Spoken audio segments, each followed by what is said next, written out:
Some of the discussion we had Sunday in our Bible class and then even last Wednesday got me to thinking about a few things, and I made a couple comments in class last Wednesday and Sunday about how sometimes we get so focused on our physical life that we forget that we are a spirit. And so as I was thinking about that, and this will kind of go to some of what we talked about tonight with redeeming the time, what we do with our time while we're here. If you were to think about what did you spend most of your time this week doing, and last week and the week before that, where was most of your time spent? It was focused on the physical. I'd be surprised if anyone said I spent more time reading the Bible than I did anything else last week. Now maybe if you're laid up in a hospital bed, maybe you do. But I would be surprised if most of us didn't spend most of our time, feeding ourselves, taking care of things around the house, going to work if we're still working, things like that. The reality is we live in a society that's focused on comfort and ease of life. We really are. Not that we're opposed to work, and probably most that live in this community are familiar with working, either still working or retired, but when we think about our focus in life, it does revolve many times around comfort. How can I make myself more comfortable? Many of the inventions that man has made in the last century have revolved around how can I make this job easier? How can I make it easier for me? How can I be more comfortable doing it? How can I get something else to do it for me? When we think about the industrial age, how can I invent a machine that'll do this for me? How can I be more comfortable? There's a lot of things been invented in recent years when we think about technology and an effort to make life easier. Our appliances. There's all kinds of things in our home that make daily life easier than what it would have been 100 years ago. Think about our furniture. We don't sit on hard wooden chairs around the kitchen table. Well, maybe around the kitchen table, but not in the living room. We have comfortable furniture. We even have one called a lazy boy. I don't own one called a lazy boy, but it's out there.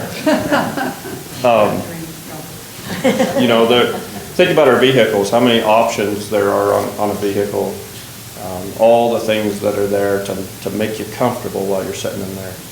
Heated and cooled seats, vibrating seats, massage seats, heated steering wheels, all those things to make us more comfortable.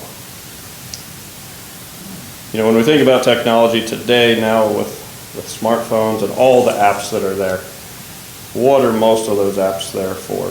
Some for toys, obviously, for playing games, things like that, but a lot of them are to make things easy for us. Maybe just to give us the answer to questions like right now.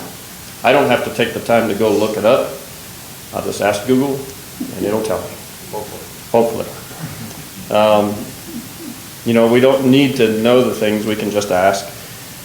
What about maps? Does anybody even use a map anymore? They punch it in on their phone or in their vehicle, and it tells them how to drive, because that makes it easy. We desire ease and comfort.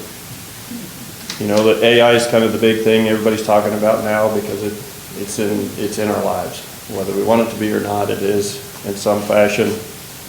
The whole concept of AI is let the computer compile and sort all the information and put it in a desirable format quickly. That's really the concept of AI. Let the computer do the work and spit out the result that you would have, before AI, you would have had to do manually, do it yourself. Look up the information, compile it, sort through it, and put it into a usable way. It makes life easy. So what I'm getting at is mankind is on a never-ending pursuit to make our physical life easier and more comfortable. And I'm not saying that any of these things that I'm talking about are wrong or sinful in and of themselves. That's not the point of the devotional tonight. But maybe it's good for us to once in a while think, what's the effect of this? What's this effect on mankind to constantly be trying to make things easier for ourselves? Constantly be trying to work less. trying to make our physical comfortable. If that's our primary pursuit, day in and day out, what's the effect of that? And I think one of the effects is that we become extremely focused on the physical then.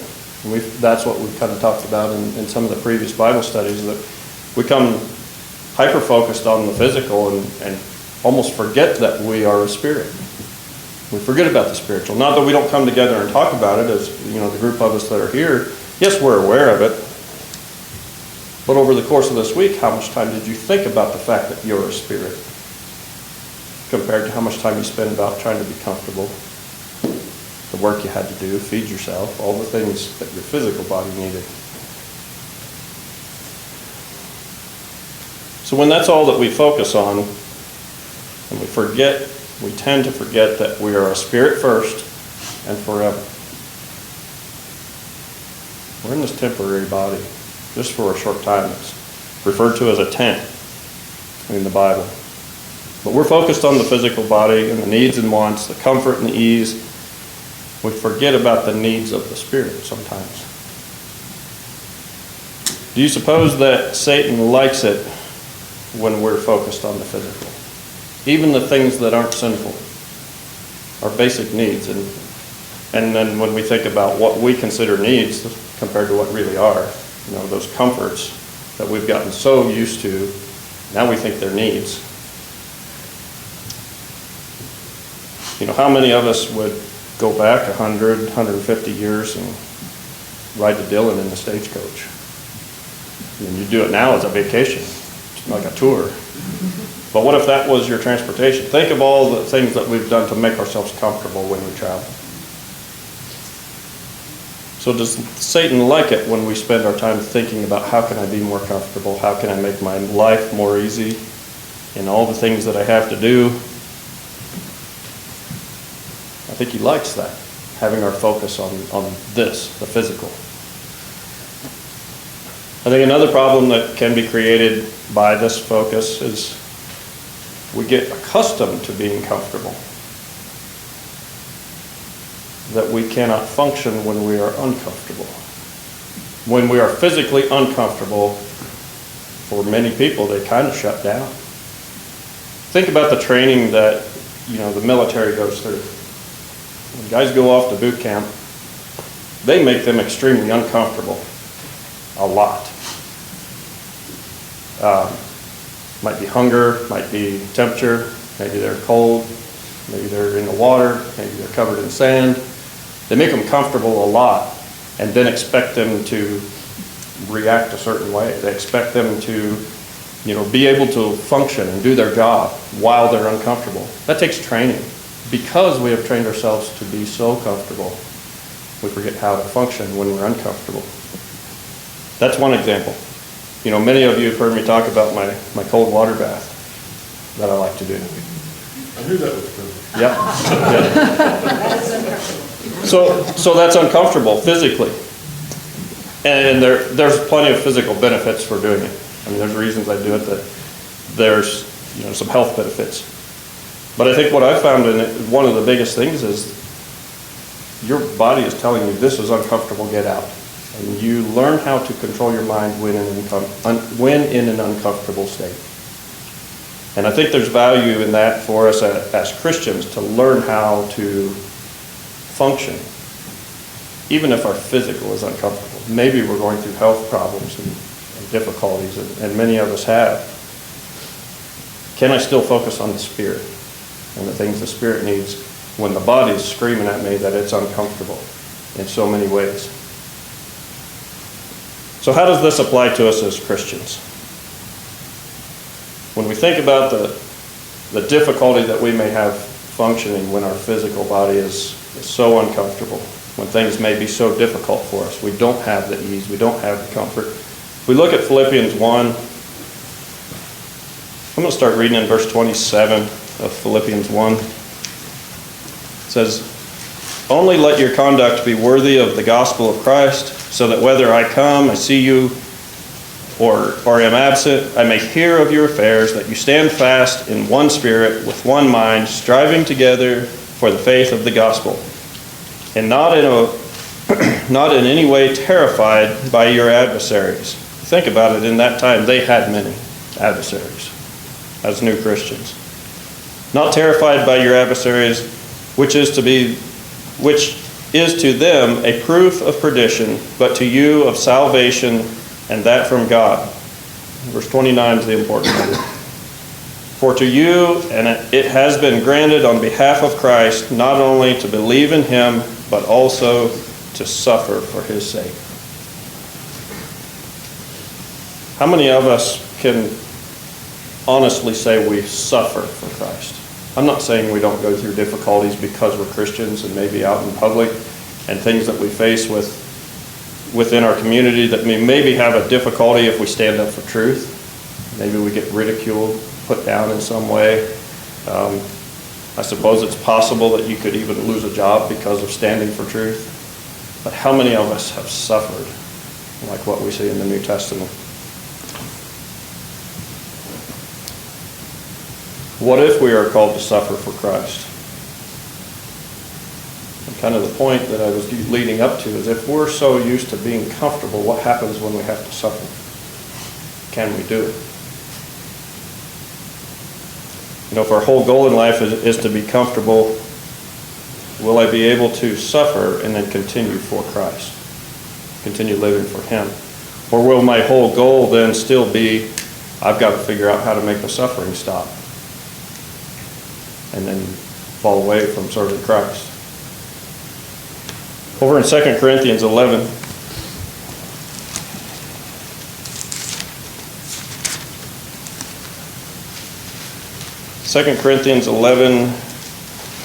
let's begin in verse 24. It says, this is Paul talking about some of his suffering. From the Jews, 5 times I received 40 stripes minus 1. 3 times I was beaten with rods. Once I was stoned. 3 times I was shipwrecked.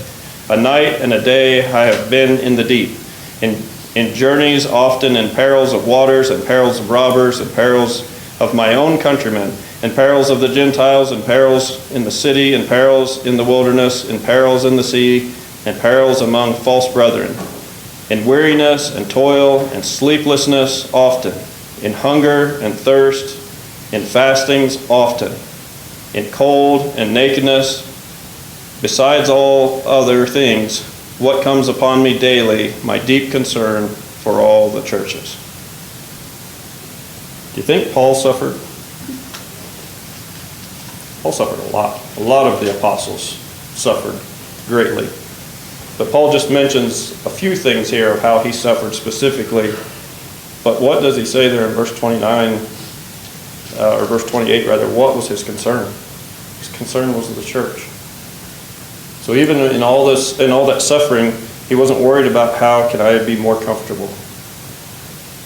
You know, how can I get away from this suffering? It was, how are the churches doing? Would we suffer like Paul and still remain faithful? Go back to Philippians chapter 4.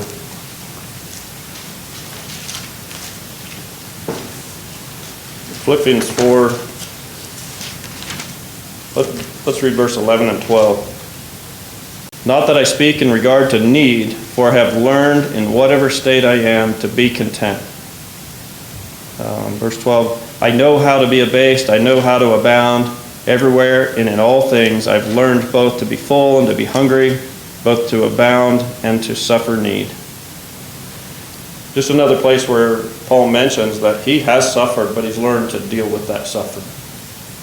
I think it would be good for each and every one of us to maybe suffer once in a while for Christ.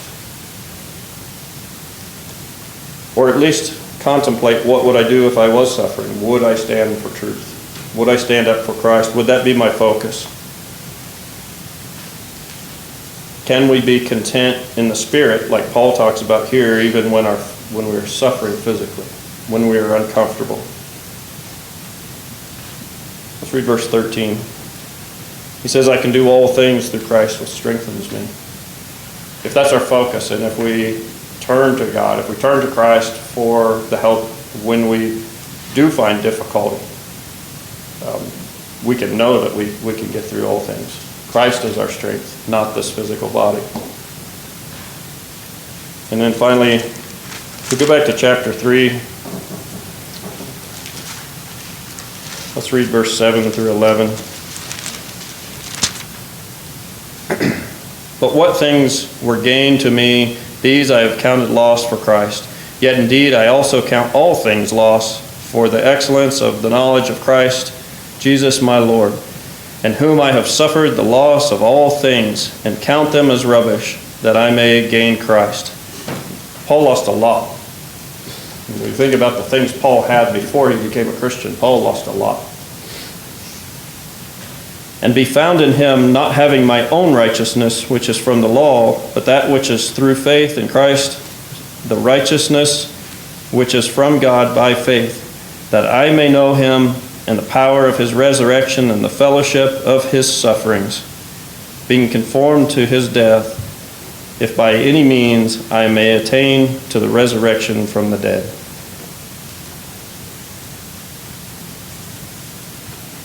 Paul looks at the things that he suffered and thinks, if only I could suffer like Christ did. If I could join in the suffering that he did for me.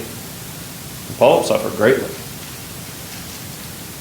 What I would like us to think about and kind of the takeaway for this evening is, if we spend so much time focusing on this physical body and being comfortable, making life easy for ourselves, will we be able to suffer if we're called to for Christ? We live in a country where that just doesn't happen today. Not very likely. I'm not saying it couldn't. There are other countries where suffering for Christ is real. If that came to this country, would we suffer for Christ? Or would we be so used to being comfortable that we just couldn't do it? So as we close this evening, as we do each time we meet, we encourage anyone who needs to become a Christian to do so. Anyone who has not taken that initial step to become one of his children or be baptized into his kingdom, please do so. If you have other needs, the needs of the brethren or prayers, please let that be known as we stand and sing.